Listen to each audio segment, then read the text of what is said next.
Larceny, one of the best bourbons.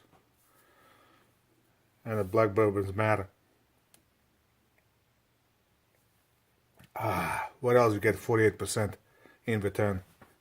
Anyway, this is a little response to the Ferris channel. He actually commented on my Colt Elite video about the unsupported chamber, that you can't shoot a hot 10mm loads because you don't have Colt Delta Elite doesn't have a supported chamber, and it didn't really make a whole lot of sense, but I was too busy to research it. He posted a nice video where he explains it, so I went ahead, took mine apart. Mine's a little newer model. What I forgot to mention, this has a nice undercut and a double recoil spring, which I mentioned, but here's a 10mm round, and because it doesn't have a feed ramp, okay, it has basically part of the barrel acts as a feed ramp. So when you drop the round in there, this section over here, it's not supported. So what's going to happen is with a hot load, you can get same thing that happens with stock Glock barrels. You get a little bulge in the brass, or really hot load, it can get stuck in. So I didn't really know that, to be honest. And then I started looking at my other guns.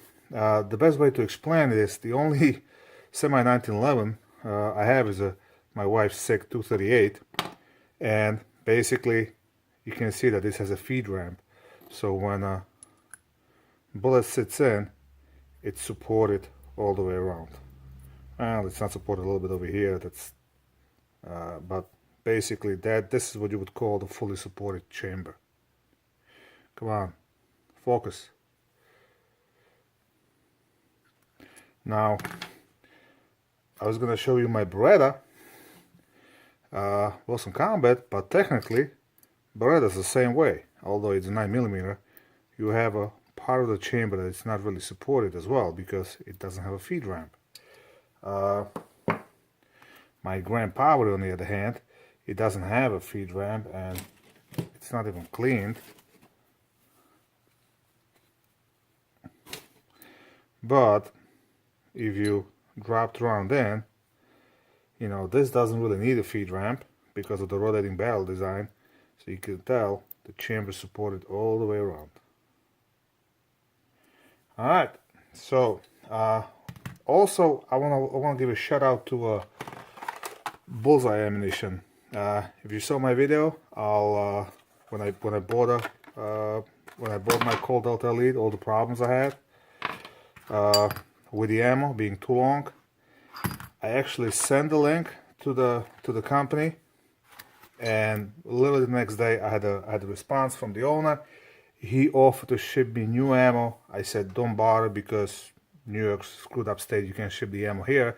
He said okay, let me refund your money, to which I replied that I really appreciate it, but it wasn't that big of a deal since I was able to just, you know, resize the ammo on my press without a problem. And he still offered to at least pay me or send me something. I was like, oh, don't worry about it, I really appreciate the response. And he said he's gonna address it. Apparently they based this on a Glock, what is it, Glock 21 or whatever the hell is it, the 10mm Glock, and it works fine in that. Colt, I guess, got a little shorter magazine. So he thanked me for bringing it to his attention, and like I said, I really like when company actually steps up and backs up the product, which was really nice. Again, big shout out to whoever owns the Bullseye Ammunition. Definitely worth dealing with them. That's it. Just a short video. As always, have fun. Keep shooting.